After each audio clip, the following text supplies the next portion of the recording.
especialista em saúde pública e saúde coletiva e comunitária, vai estar brindando a gente com essa web palestra. Então, vou abrir aqui o seu microfone, Carol. Pode ficar à vontade. Boa web. Ok, boa tarde. Obrigada, doutor Rodrigo. Obrigada à casa, né? Minha casa, nossa casa, Telesaúde Núcleo Acre. Agradecendo a oportunidade de falar um pouco agora sobre odontologia, né? Na verdade, a biossegurança, a prevenção, controle de riscos, riscos do trabalho, riscos que o profissional de odontologia se expõe diariamente, né, nos procedimentos clínicos e abordando um pouco, trazendo um pouco para os colegas profissionais da odontologia, os técnicos, os auxiliares, os técnicos em prótese, né, os odontologistas mesmo, cirurgiões dentistas. Então, trazendo um pouco dessa problemática, na verdade, né, que nós estamos tendo no nosso estado atualmente. Eu trouxe alguns dados, algumas informações pertinentes, interessantes, né, algumas atualizações, na verdade, a respeito de algumas patologias existentes dentro desse campo odontológico, não somente devido a isso, obviamente, mas por que nós trouxemos esse tema, né, biossegurança, hoje, na web palestra de hoje? Porque nós tivemos uma demanda, né, do nosso presidente do CONASCENS, na figura do Daniel Herculano, onde ele solicitou uma web que expusesse para todos os profissionais da odontologia, falando um pouco sobre esses riscos que a gente se dispõe, né, que a gente passa diariamente, e esses profissionais que, na verdade, diariamente se expõem a hepatites, HIV, doenças transmissíveis, não somente, né, as ISTs, mas doenças transmitidas por gotículas de saliva, aerossóis, né? Então, esse risco ele é importante destacar, porque ele existe, é importante. E aí eu trouxe um dado para vocês de uma publicação de um site de notícias acriano, onde fala que mais de 660 pessoas morreram vítimas de hepatite C no Acre em menos de 20 anos. Então, o que totaliza aí um número assustador, né, um estudo que traz para a gente da odontologia uma responsabilidade gigantesca, porque nós sabemos que nós diariamente tratamos os nossos usuários do sistema de saúde pública ou privada de forma clínica através de instrumentais, materiais cirúrgicos, né, odontológicos. Então, isso é um dado que a gente chama a responsabilidade mesmo para o profissional. Será que nós estamos esterilizando os nossos profissionais de saúde estão realmente fazendo esse protocolo de esterilização da forma correta? Nós estamos esterilizando os nossos artigos críticos, os artigos semicríticos, nós estamos utilizando os EPIs. Então, é sobre isso que a gente vai falar um pouco nessa web de hoje. Outro estudo, né, outra pesquisa, na verdade, que também assusta os dados da nossa cidade, né, nosso estado também, é a respeito dos casos de HIV.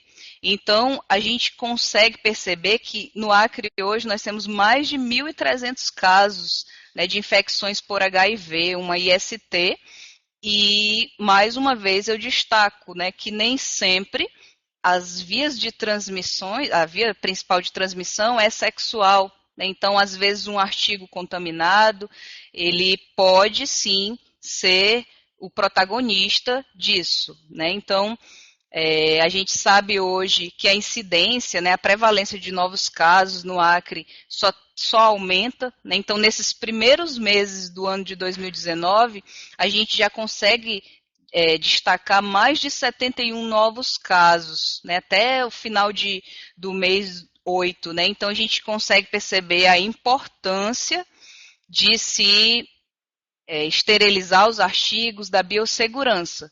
O que a gente consegue perceber nesses dados é que Rio Branco tem uma prevalência maior de números de casos de AIDS, né? Então, mais de 672 casos. Sena Madureira vem em segundo lugar, com 71 casos, até a data dessa pesquisa, seguida de Cruzeiro do Sul. Isso não quer dizer que os demais municípios estão ok, né? Na verdade, são os municípios que mais se destacam, com maior número de casos, então, totalizando quase 1.000 casos, né, de AIDS. Então, a gente precisa olhar com esse cuidado de biossegurança agora e ter toda essa disposição de se atualizar, de aprender, ver as metodologias, né, as formas que a gente tem de tratar melhor o nosso paciente, consequentemente se proteger também, né? Então, esses estudos, eles mostraram que essa incidência e prevalência nessa população dessas doenças sexualmente transmissíveis, né, podemos dizer assim, é um dado que assusta mais ainda. São pessoas muito jovens, né? Então, uma classe de 13 a 29 anos, heterossexuais, e mais presente nos homens. Então, é uma classe que a gente percebe que, apesar, né, de clinicamente falando, na saúde não procurar tanto ajuda, a gente vê que as notificações são mais para essa população. Então, a gente chama aí os profissionais para uma maior atenção a essa classe, orientação mesmo de como se utiliza o EPI, de como se imuniza com as vacinas, né, os protocolos que se utilizam para isso.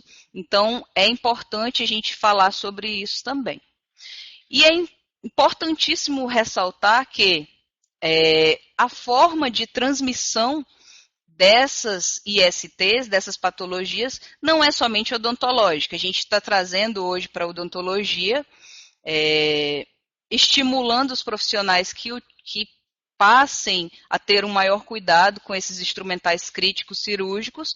No entanto, a gente sabe também que normalmente existem as manicures, pedicures, depiladoras, né, pessoas que utilizam também de instrumentais cruentos e que precisam ter também essa atualização de como se fazer corretamente a esterilização desses materiais, de como utilizar um material seguro para não transmitir através de esmalte, através de materiais cruentos, essas patologias. Mas a gente também destaca aí as gestantes, né, que também é uma via de transmissão da mãe para o feto, né, as relações sexuais, seja ela de qualquer forma sexual que seja, né, então heterossexuais, homossexuais, através de transfusão sanguíneas. Então a gente não está falando hoje aqui que é um problema odontológico, que a AIDS e que os casos de hepatite tenham crescido no Acre. Na verdade, não. A gente apenas chama a classe para que a gente tome um maior cuidado com os nossos instrumentais. Então, baseado nisso, né, a gente percebe que os gestores eles têm se conscientizado. Então, a gente teve uma conversa com alguns dos coordenadores de saúde bucal dos municípios e eles percebem essa importância de qualificar os profissionais da atenção primária, né, assim como os profissionais também privados, obviamente.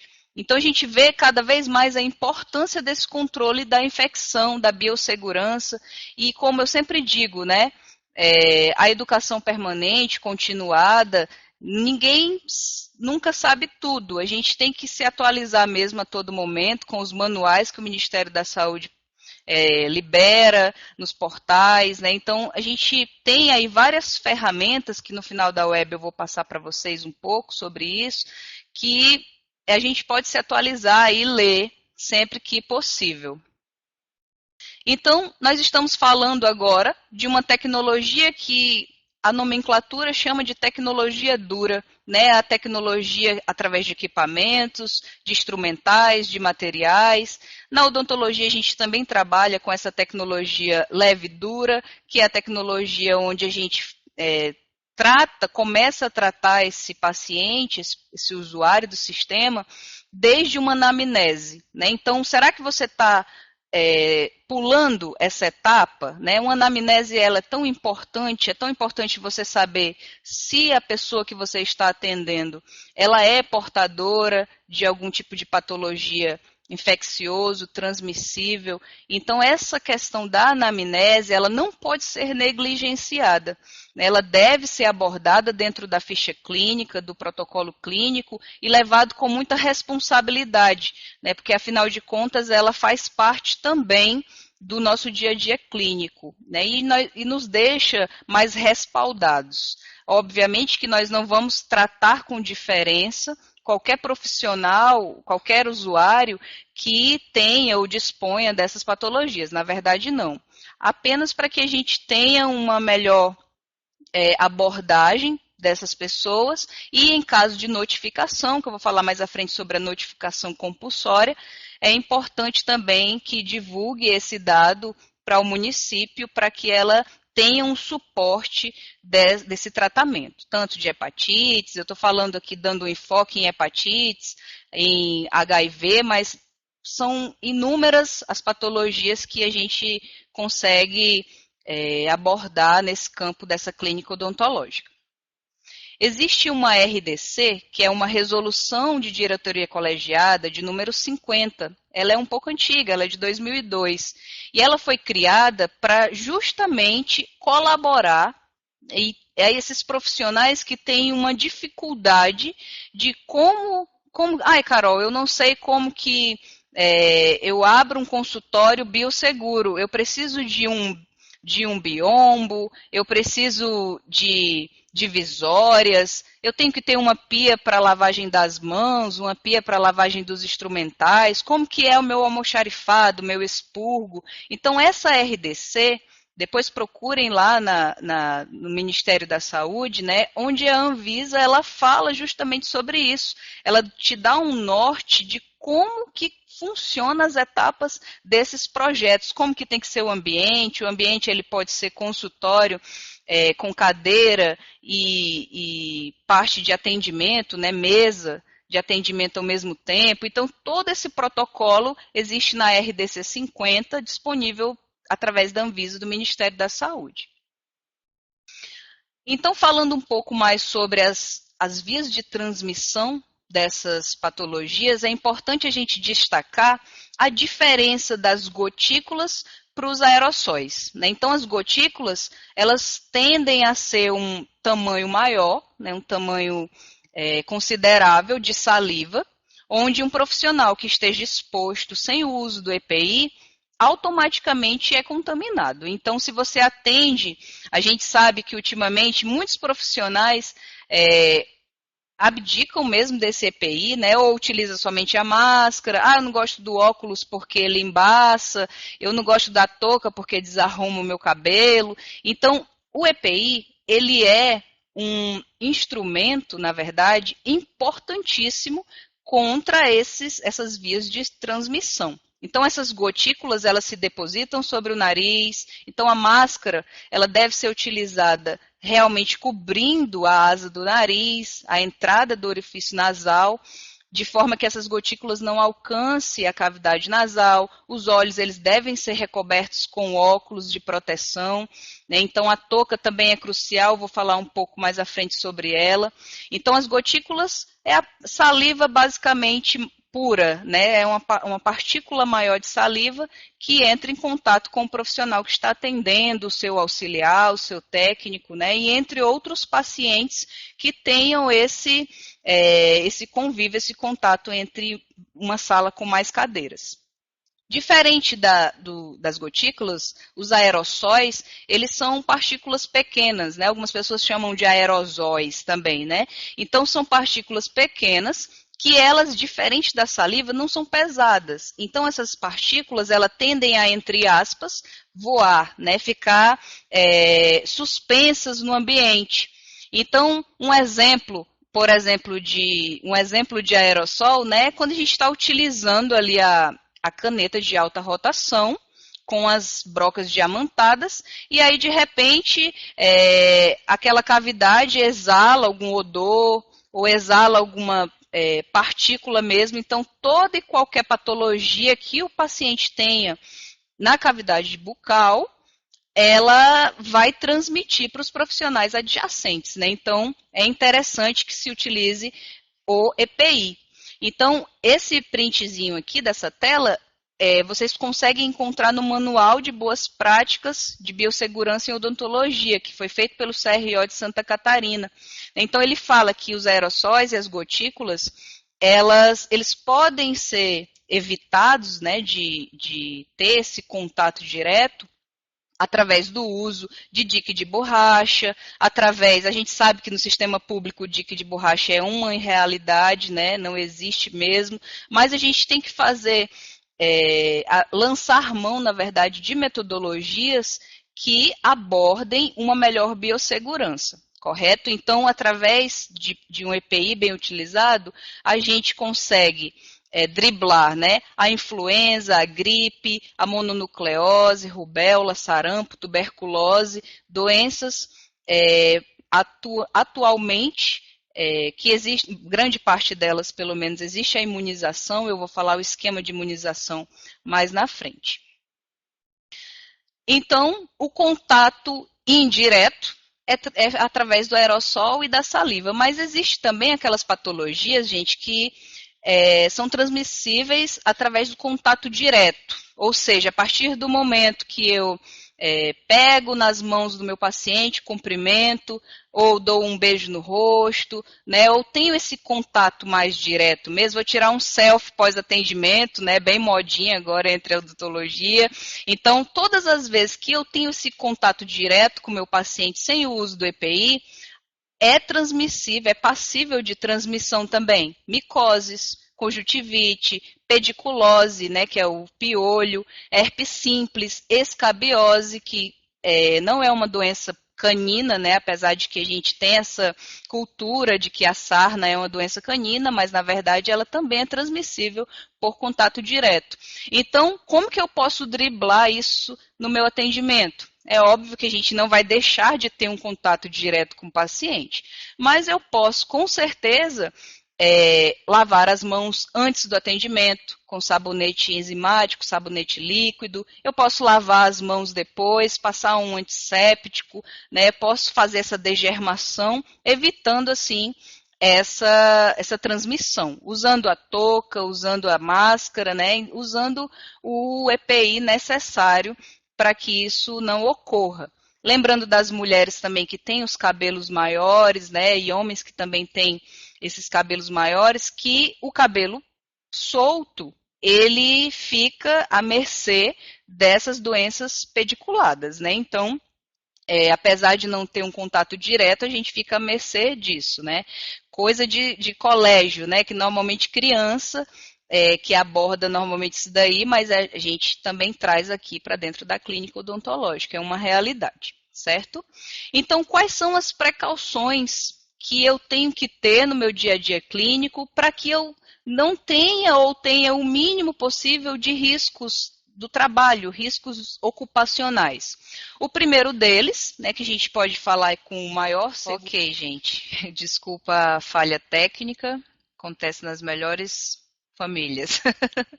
Então, continuando, as precauções que a gente precisa utilizar do dia a dia clínico, a mais importante delas seria o uso de equipamentos, né, EPIs, que, como eu bem já disse no início, para que nos proteja dessas gotículas, desses aerossóis, dessas patologias por contato, né? Então, lavar as mãos antes e depois dos atendimentos, manipular cuidadosamente todo e qualquer material que seja cortante, pérfuro cortante, então as agulhas, os bisturis, né, todo esse material que a gente lida no dia a dia tem que ser manuseado de forma cuidadosa e jamais, ou de preferência, né, jamais mesmo, se possível, reencapar agulhas com as mãos, né, coisas que a gente aprende na graduação, no cursinho técnico, que esse manuseio de pérfuro cortantes, ele é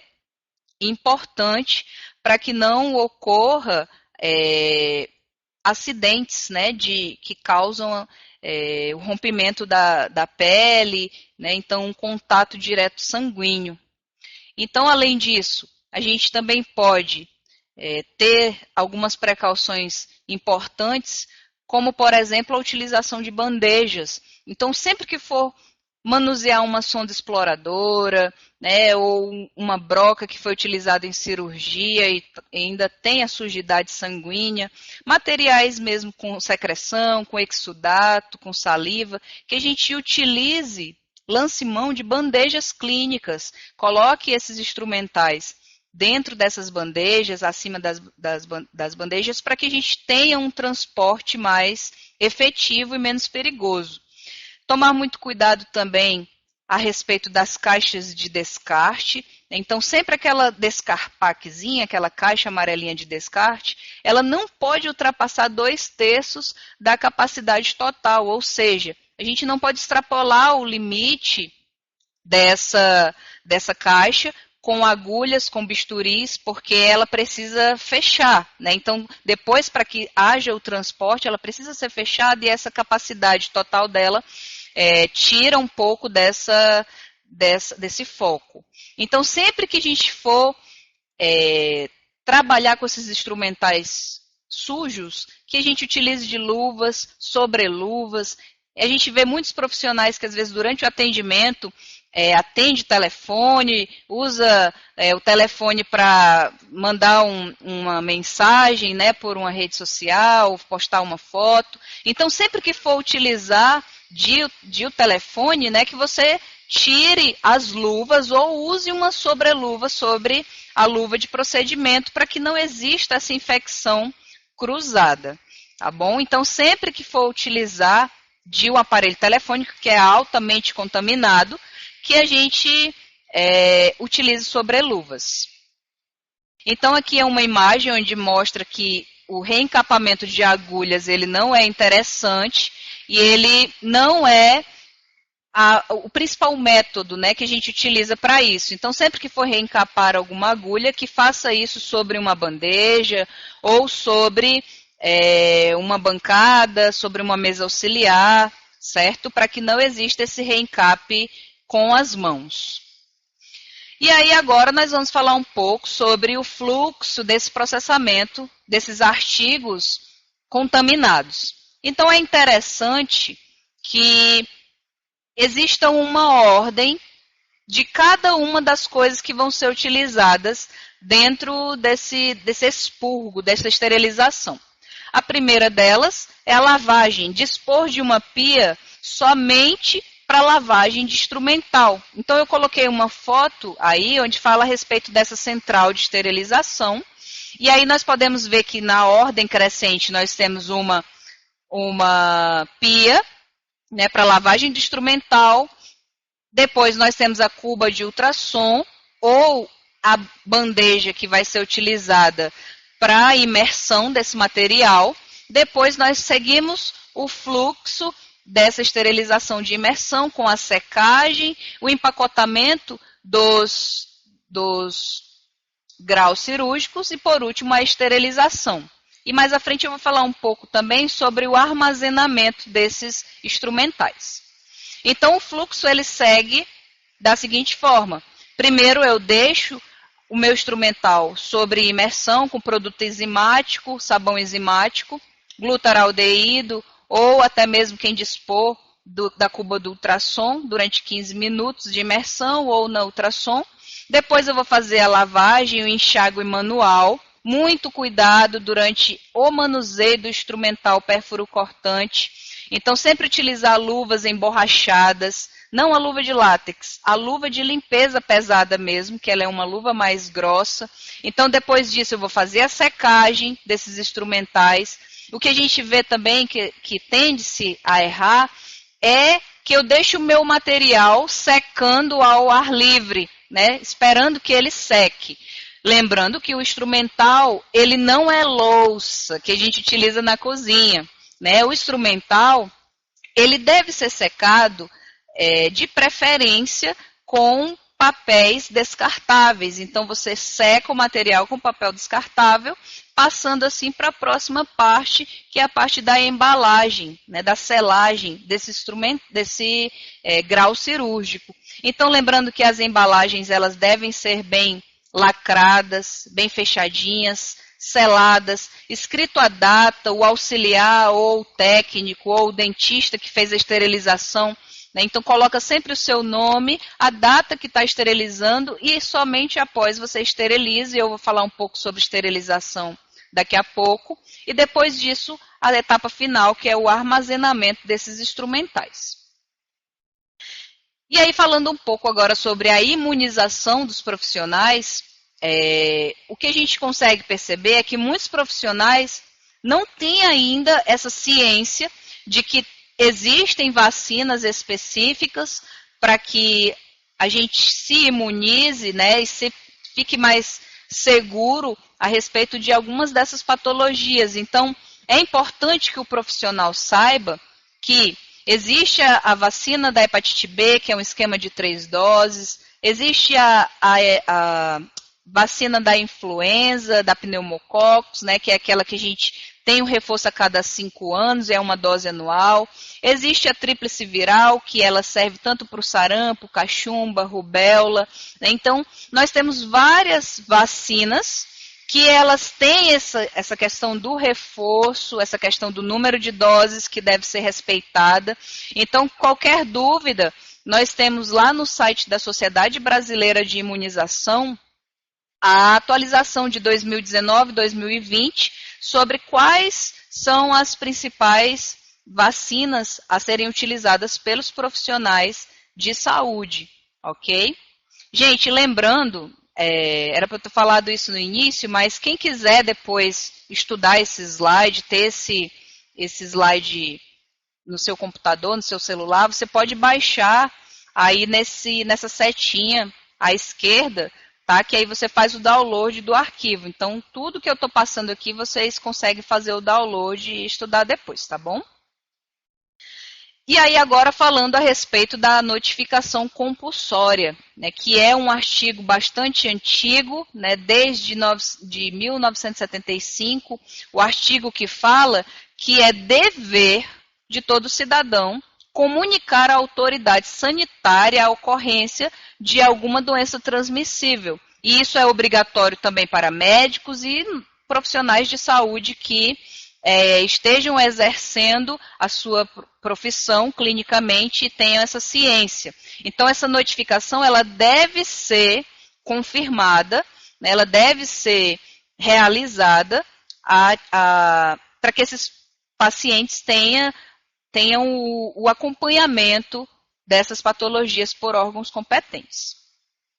Então, olha só, em 2005 foram incluídas mais algumas doenças na notificação compulsória. Então, nós percebemos aí nessa tela que a hepatite viral e o HIV entra aí dentro desse quadro de doenças que devem ser notificadas, certo? Então, o profissional que trabalha na atenção básica, o profissional que trabalha no setor privado, ele também tem esse dever de notificar as autoridades sobre esses pacientes para que eles tenham o devido referenciamento.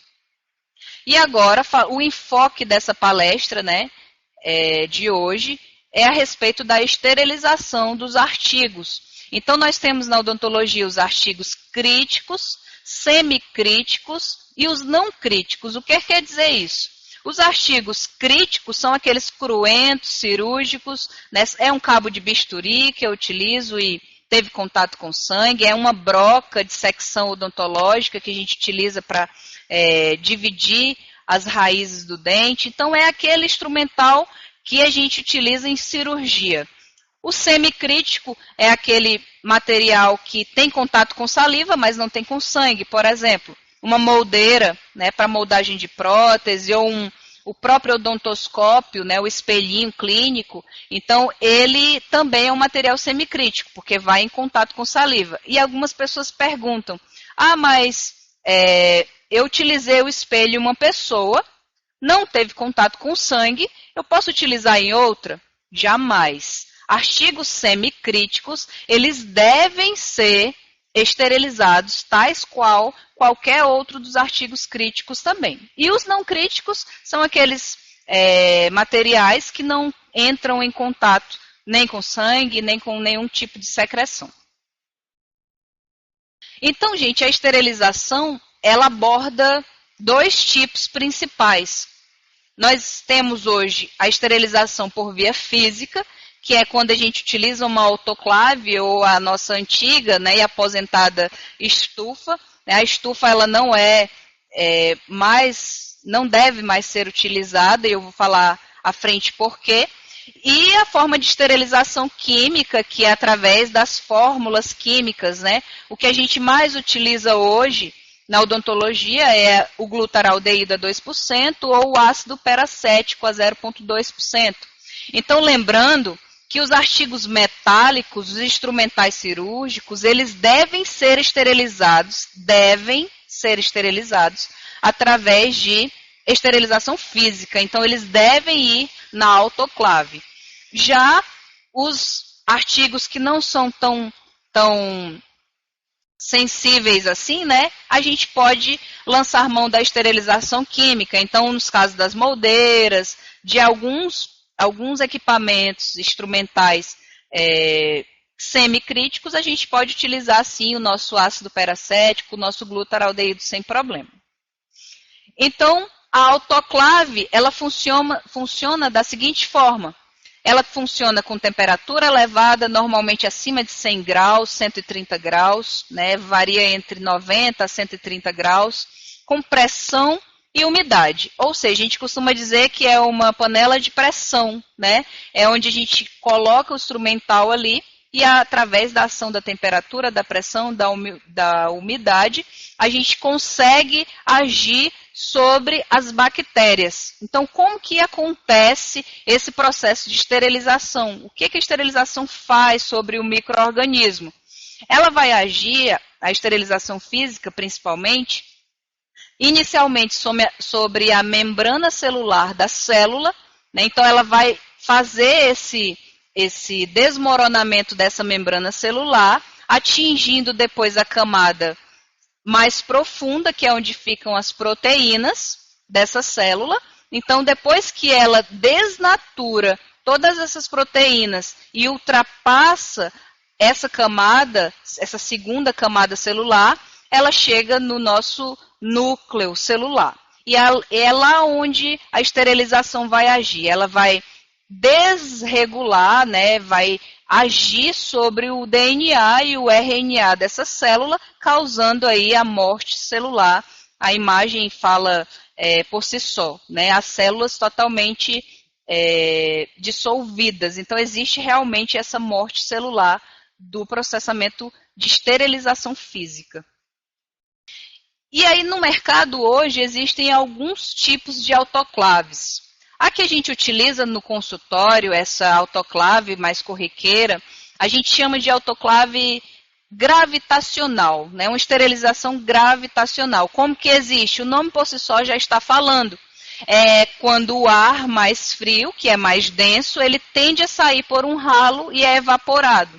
Ou seja, a gente trabalha aí com a água destilada, com a vaporização dessas bactérias. E existe uma autoclave, na verdade existem três, que existe também a de ciclo flash, mas eu não coloquei aqui no slide, porque eu acho que ela quase não é utilizada na odontologia hoje, mas existe também a autoclave pré-vácuo, que ela precisa de bombas, né, para fazer essa sucção, essa parte de vácuo. Então, a gravitacional, ela supre hoje a demanda do SUS, a demanda das clínicas privadas, então é uma ótima autoclave e a gente utiliza normalmente na parte clínica.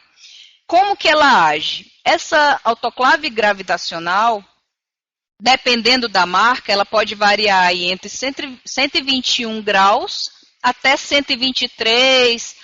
Às vezes, algumas autoclaves mais antigas, elas tendem a chegar até 130, 129 graus, e é uma temperatura ainda aceitável, né? Então, sempre lembrando que ela deve ser sempre a mais, né? Nunca menos. Se a temperatura ela diminui, então a gente já precisa fazer o ajuste, né, o conserto dessa autoclave, que é porque ela não está esterilizando corretamente. E aí algumas pessoas perguntam, Carol, a minha autoclave faz em 30 minutos, a minha faz em 20. É interessante que você leia o manual da sua autoclave antes, para ver se ela realmente está fazendo o ciclo como ela deve fazer, como a indústria se propõe, tá bom? Então é interessante que a gente saiba que existe uma média de 121 a 130 graus, que existe o tempo de exposição, mas que ele pode variar de 10 a 25 minutos, às vezes se a autoclave for um pouco mais antiga,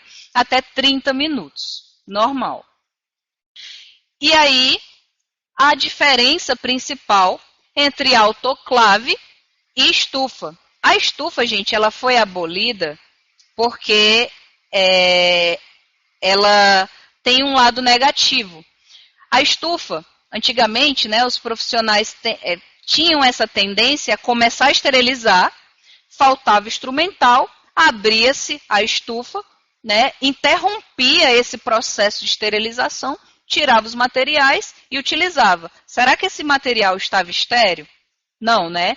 Então, se não foi feito o ciclo completo da estufa, obviamente, o instrumental, o material não está estéril. Então, lançou-se no mercado as autoclaves, que ela age não por calor seco, como é a estufa, e sim por calor associado à temperatura associada à umidade também, e à pressão, né? Então, a estufa não tinha essa questão, mas existem profissionais que ainda têm a estufa no consultório. Eu posso utilizar, Carol? Ela vai ficar lá sem uso? Não.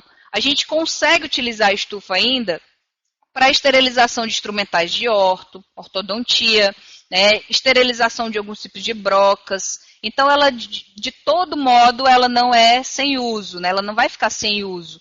A gente consegue utilizar ainda para alguns materiais semicríticos, então ela ainda serve sim, porém, a autoclave é como o padrão ouro de esterilização hoje na odontologia. E aí agora falando com os coleguinhas que atendem itinerantes, saúde indígena, né? Como é, Carol, que eu vou levar uma autoclave para dentro da aldeia, para o batelão, para o ônibus, né? Como é que eu levo uma autoclave se lá não tem nem energia elétrica? Então, a esterilização química, ela vem para dar esse suporte aos profissionais que precisam esterilizar os seus instrumentais, porém, não tem energia elétrica ou não tem uma outra forma de ligar a autoclave, né? Então, a gente utiliza, lança a mão aí, do glutaraldeído, mas o glutaraldeído ele tem um lado negativo. Ele precisa de uma imersão desse instrumental de pelo menos 10 horas. Então, se você coloca um fórceps, se você coloca uma alavanca imergida sobre o glutaraldeído, e depois de 2 horas você precisa tirar esse instrumental, ele não está estéril. Não deu tempo ainda do glutaraldeído agir sobre a membrana celular, ele ainda não desnaturou as proteínas, ele ainda não agiu no RNA e no DNA da célula e não causou morte celular. Então, quer dizer que os vírus e as demais vidas micrológicas, microbiológicas, elas ainda estão vivas. Então, você não esterilizou o material se você não deixou o total de horas para que isso acontecesse. Aí o ácido peracético, ele já é um pouco mais rápido, né? Normalmente, algumas indústrias falam que até 30 minutos imergido, ele já causa esse processo de esterilização química.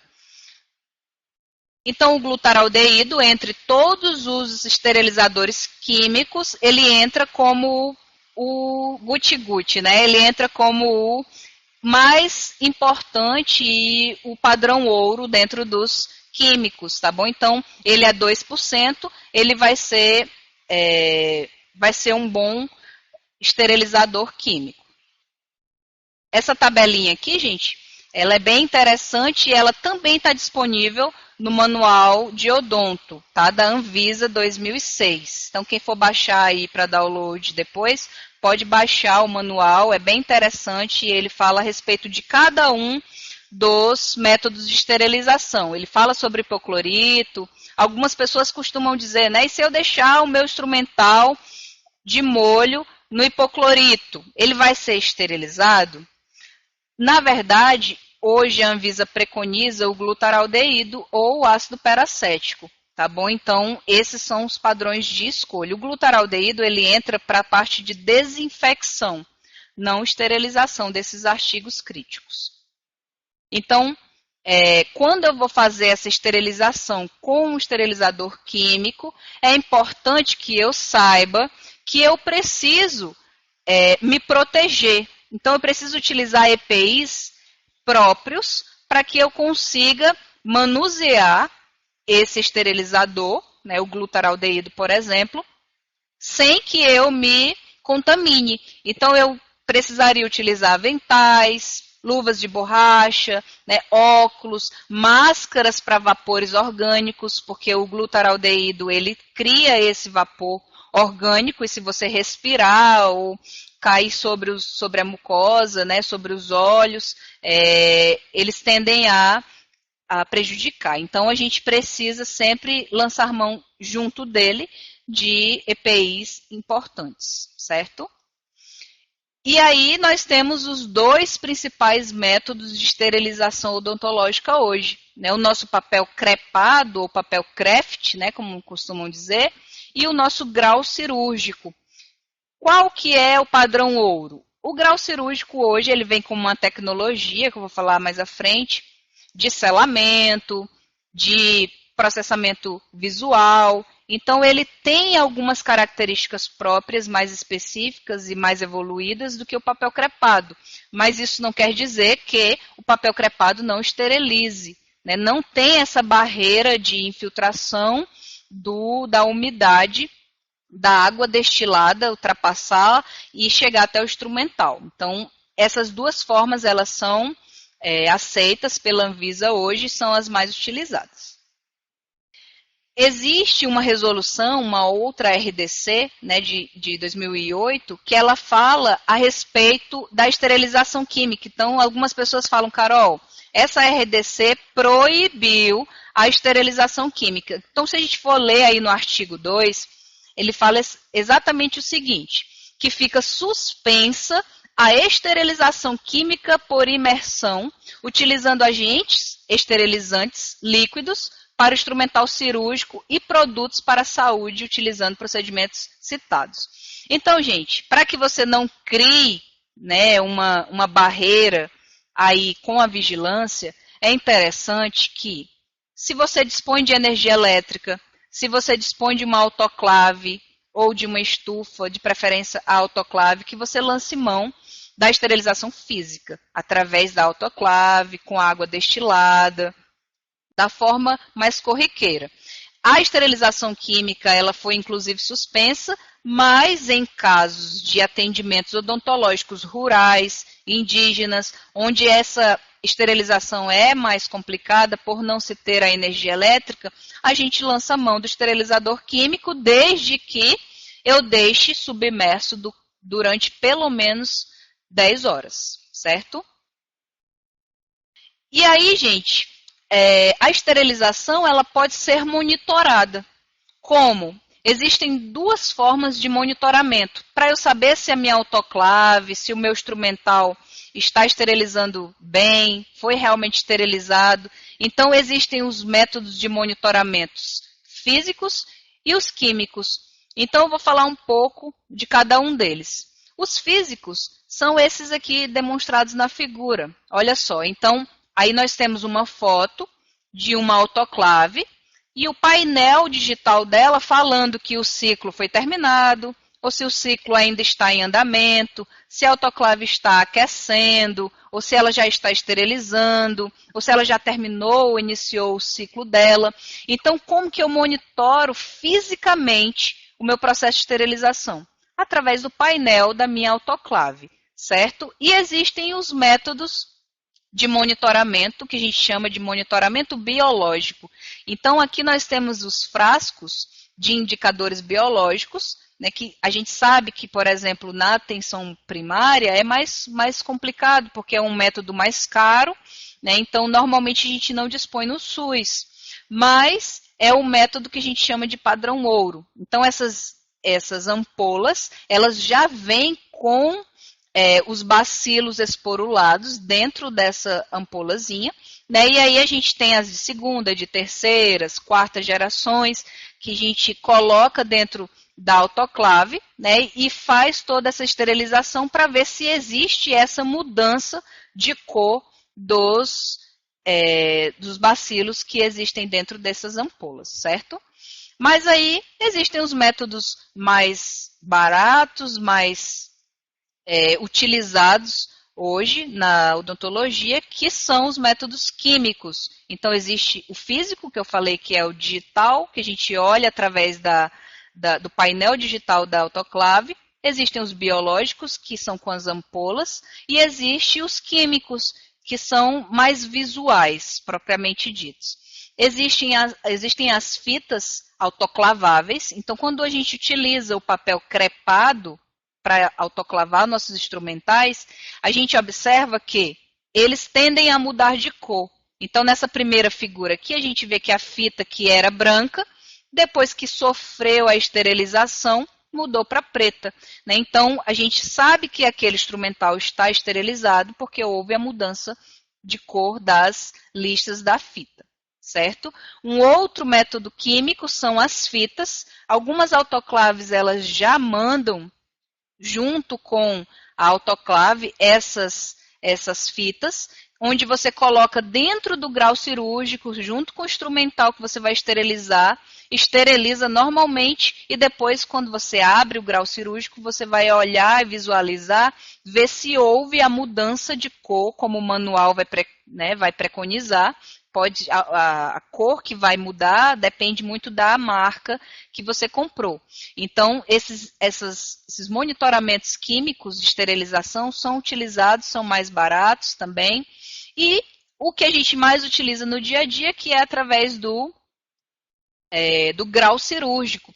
Então, observem aí o corpo do grau cirúrgico.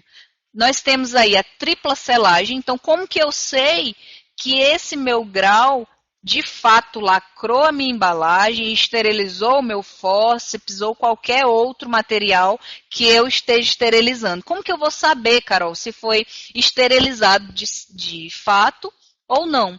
Então, eu vou olhar essa tripla selagem, se ela vai realmente estar as 3 selagens demarcadas. Eu vou olhar, ver se a minha porosidade desse papel já está mais defasada. Eu vou olhar o indicador químico. Então, a vigilância, né, quando chega nos consultórios para fazer essa abordagem, é um dos primeiros lugares que eles olham, é esse indicador químico do grau cirúrgico, para ver se houve alteração de cor de rosa ou de azul para vermelho. Então, não diferente da fita, ela também muda de cor e a gente consegue ver se o material foi esterilizado de fato ou não.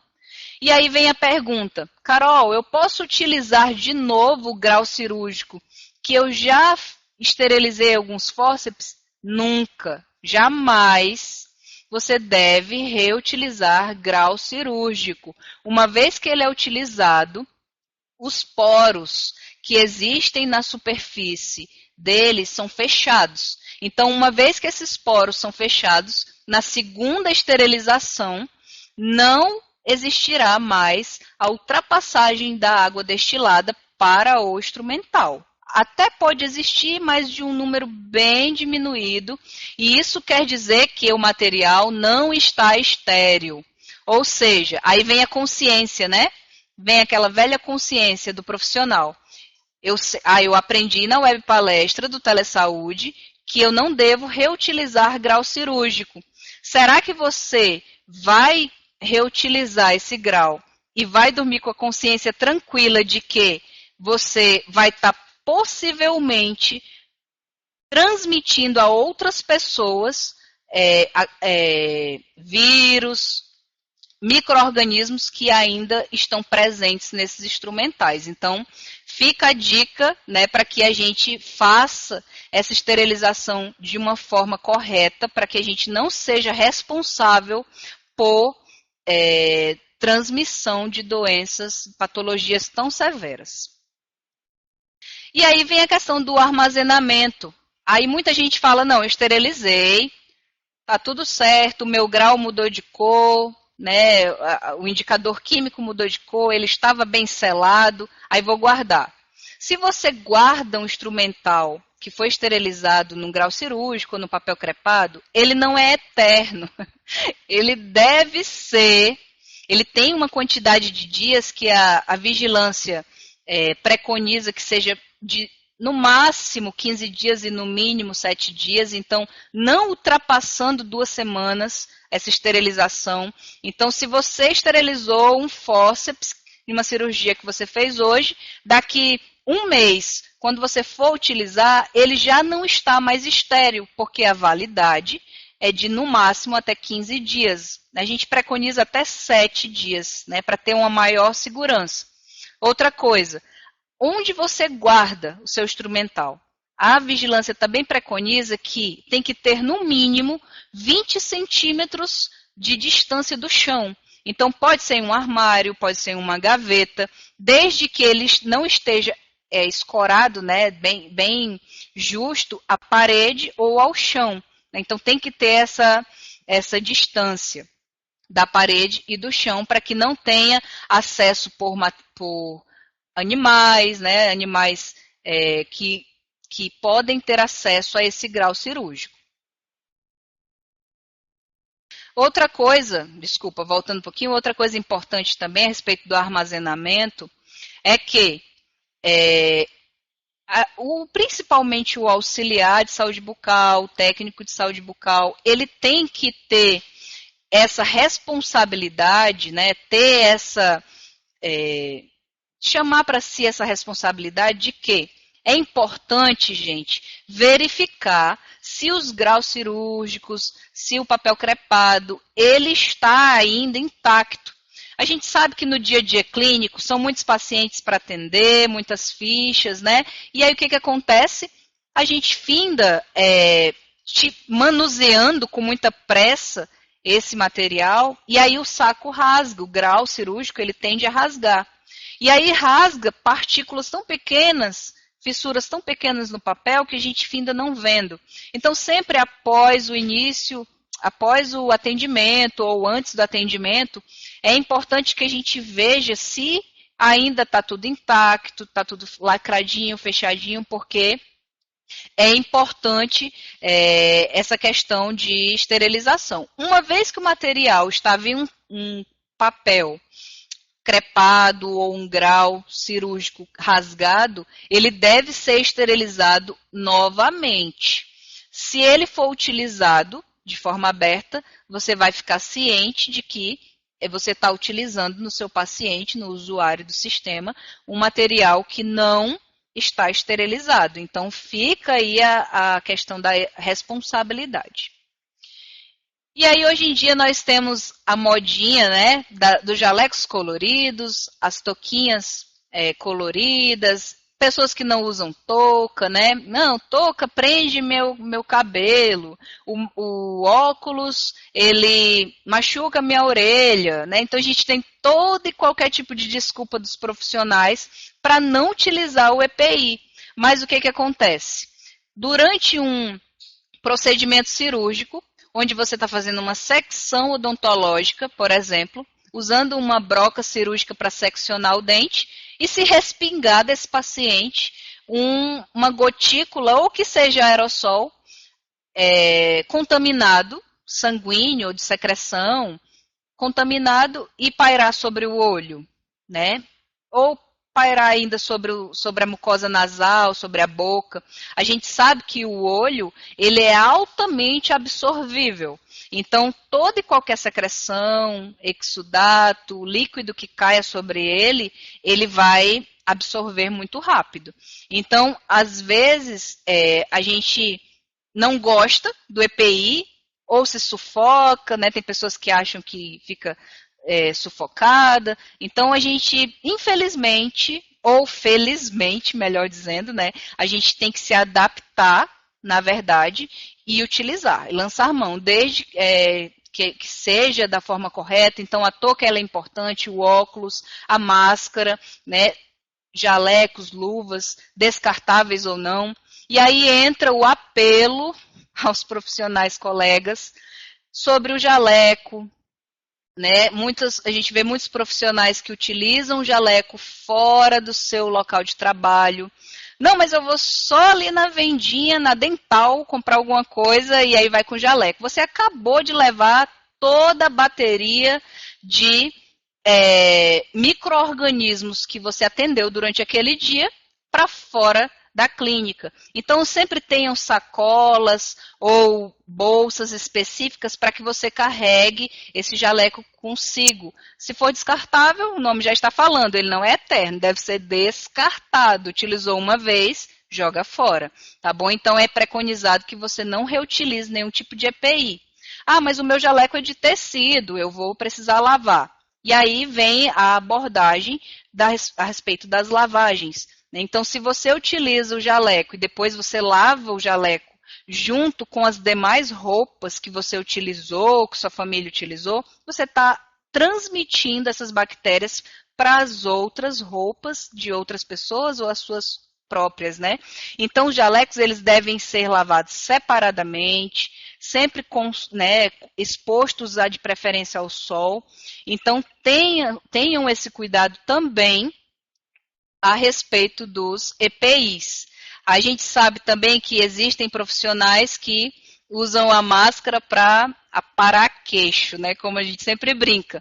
Então, uma vez que você tirou a máscara do atendimento e colocou sobre o queixo, você levou para a parte do pescoço, né? Ali do esternocleidomastoide, do músculo, toda essa secreção. E aí depois você faz o quê? Você levanta a máscara de novo e aí você acabou de fazer um esfregaço bacteriano no seu rosto. Então é interessante que cada máscara, cada luva seja descartada, jamais reutilizada, para que a gente não tenha essa infecção cruzada entre as pessoas, certo? Então, gente, falando um pouco sobre a biossegurança, né, sobre essa questão dos riscos que a gente aborda diariamente na clínica. Essa web ela veio com o intuito de alertar vocês, todos os profissionais que utilizam o serviço da odontologia, e não somente a odontologia, que vocês tenham um maior cuidado quanto ao uso do EPI, que vocês tenham um maior cuidado quanto à esterilização, a consciência de que, uma vez que você atender um paciente, aquilo deve ser esterilizado de forma correta, né? Então, trazer um pouco desses dados do Acre, né, de dizer que hoje nós temos muitas pessoas que estão morrendo de doenças graves por transmissões nem sempre sexuais. Às vezes um paciente que ele não tem relação sexual, um paciente virgem, e aí tem o HIV, tem hepatite, da onde esse paciente pode ter adquirido. Então vem toda essa questão de, se possível, no posto, né, na unidade básica de saúde, fazer a bateria de testes rápidos, ter esse prontuário atualizado desses pacientes e tomar sempre cuidado, porque a gente nunca sabe em qual forma, em qual via de transmissão esses micro-organismos vão chegar até o nosso ambiente. Então, sempre tomando muito cuidado e tendo muito respeito com esses portadores dessas patologias, né? Então, sempre abordando com respeito, com integralidade, igualdade mesmo. Esse download, esse arquivo, ele fica disponível para o download. A gente também deixa disponível no nosso canal no YouTube.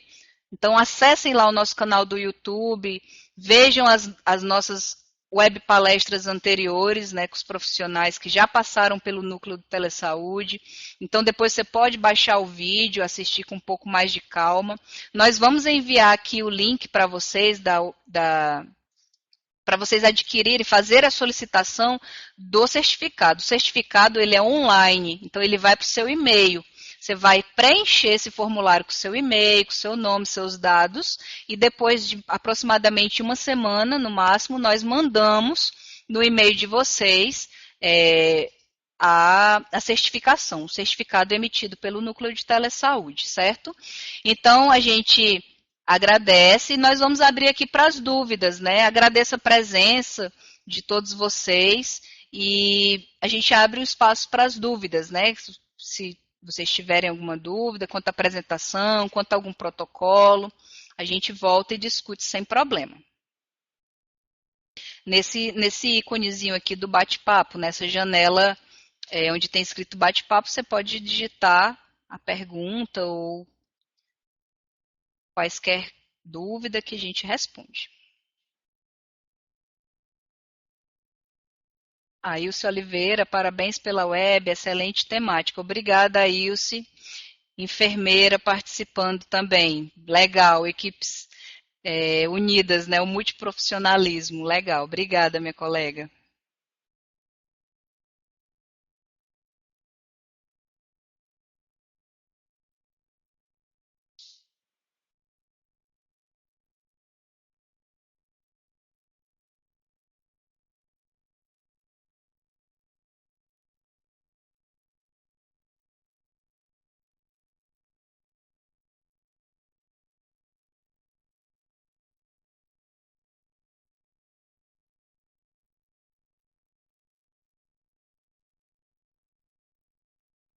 Maria Fernanda, parabéns, tema muito bom. Muito obrigada, Maria Fernanda. Esperamos vocês nas próximas webs também, gente.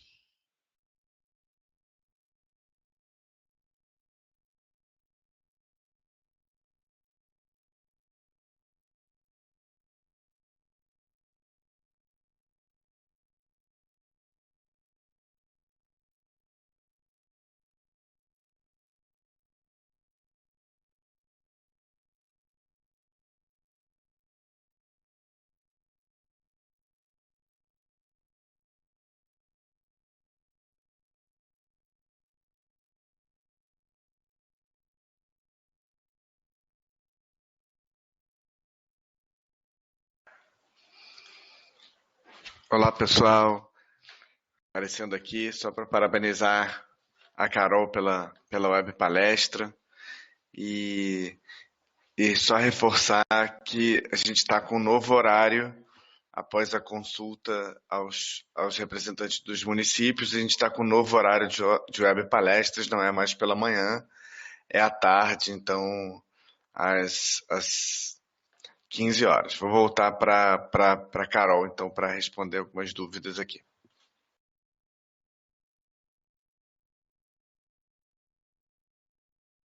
Guilherme, você não conseguiu baixar, né? Num íconezinho aqui à esquerda, uma setinha que tem para baixo, você vai só clicar sobre ela e vai conseguir baixar. Em todo caso, se você não conseguir, vai estar disponível na próxima semana já no nosso canal Telesaúde Acre lá no YouTube, certo? Equipe de Cruzeiro, legal, obrigada pela participação, pela presença. Sena Madureira, no caso de contaminação na conjuntivite, qual é o procedimento? Bem, a metodologia que a gente aborda para prevenção de doenças oculares, né, é através do uso de EPIs que protejam os olhos, né, então normalmente os óculos. Em caso de já existir o contato e essa patologia mesmo já instalada nos olhos, é interessante que você já passe para um encaminhamento médico, para que tenha um encaminhamento do profissional médico no caso, certo? Mas normalmente essa primeira contaminação, né, esse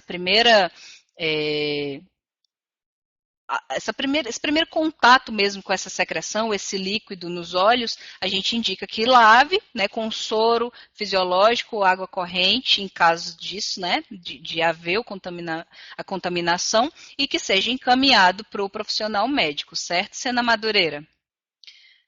Caroline, parabéns pela palestra. Obrigada, Carol. Abraço. Daiane, parabéns, muito bacana, legal, minha amiga da Senza Rio Branco. Sena Madureira, parabéns, doutora, pela palestra. Daniel Herculano, secretário de Saúde. Ah, meu amigo, muito obrigado pela presença. Olha só, solicitou a web, né, e teve. Muito obrigado pela sua presença, isso é muito importante.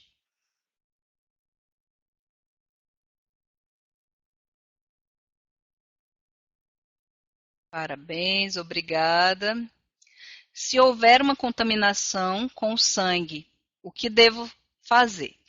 Bem, em casos de acidentes com pérfuro cortantes, materiais cortantes contaminados, né, é interessante que você procure uma unidade de pronto atendimento, onde uma equipe médica de enfermagem vai receber você e vai solicitar a sua carteira de saúde, a sua carteira de vacina, para saber se você está aqui, está em dia com a sua vacinação, imunização. Então, por isso a importância de se ter a carteirinha sempre atualizada, né? Então, sempre que possível, visite ao médico, a galera da enfermagem, para que você veja realmente quais as vacinas que você tem a necessidade de ainda tomar, quem ainda não tiver tomado. Importante dizer também que a vacina para hepatite B, ela é uma carga tripla. Então, não adianta você tomar somente a primeira dose. Então, necessariamente, você precisa tomar o esquema das 3 doses e depois fazer o exame para ver se você realmente está imune, certo? Obrigada, Josi. Edileia, Rodrigues Alves e Cruzeiro, né, Edileia? Legal, muito obrigada. Sena, qual o protocolo para atendimento com pacientes com tuberculose? Doutora Dayana, Sena Madureira. Bem, Dayana, a respeito da tuberculose, naquele manualzinho, lá no início, quando eu falei a respeito das vias de transmissão, né, das doenças, ele fala lá um pouco sobre tuberculose e o manual de biossegurança, ele aborda bem isso mesmo, bem específico. Então, como é uma doença altamente contagiosa, é importante dizer para os profissionais que, por exemplo, pacientes, um exemplo, né, tirando um pouco da tuberculose, levando para herpes simples labial, por exemplo. É uma doença transmissível, porém ela é transmissível normalmente por contato. Será que o profissional de saúde, o odontologista, né, o cirurgião dentista, ele pode deixar de querer atender aquele paciente porque ele é portador? No caso da herpes simples, a gente espera o ciclo viral, que são no máximo 10 dias, medica, né, com a medicação, a ciclovir pomado, a ciclovir sistêmico, e aí atende esse paciente depois de alguns dias, até porque a lesão machuca bastante. No caso da tuberculose, né, aí vem um agravo maior, então a gente precisa ter tanto o cuidado quando for atender esses pacientes, o cuidado com o uso correto do EPI, o uso também em pacientes portadores e no próprio profissional, no auxiliar, tá bom? Então, toda e qualquer doença sistêmica que venha trazer patologias físicas, né, fatores físicos, a gente deve encaminhar para o profissional médico, que ele é mais habilitado. O cirurgião dentista, ele não faz o tratamento da tuberculose ou o tratamento de qualquer outra patologia que não seja oral. Então, a gente sempre encaminha para o profissional médico para o tratamento correto, certo? Carlos, lá de Porto Valta, obrigado. Obrigada, doutor Carlos. Zilma, parabéns, grande proveito, muito obrigada, volte sempre. Pacientes com hepatites, né? Então, como eu acho que sem querer respondi, né? Mas os pacientes portadores de hepatites, eles devem ser notificados, né? A gente tem que fazer essa notificação municipal. A gente tem também que tomar as medidas de imunização do profissional contra essas patologias, com o esquema de vacinação, certo? E encaminhamento para médico, porque eles vão utilizar medicações, com certeza. Sena Madureira, parabéns, Carol, pela excelente palestra. Shell, minha amiga coordenadora de saúde bucal do município, obrigada pela presença, Shell. Sena Madureira em peso aí, obrigada.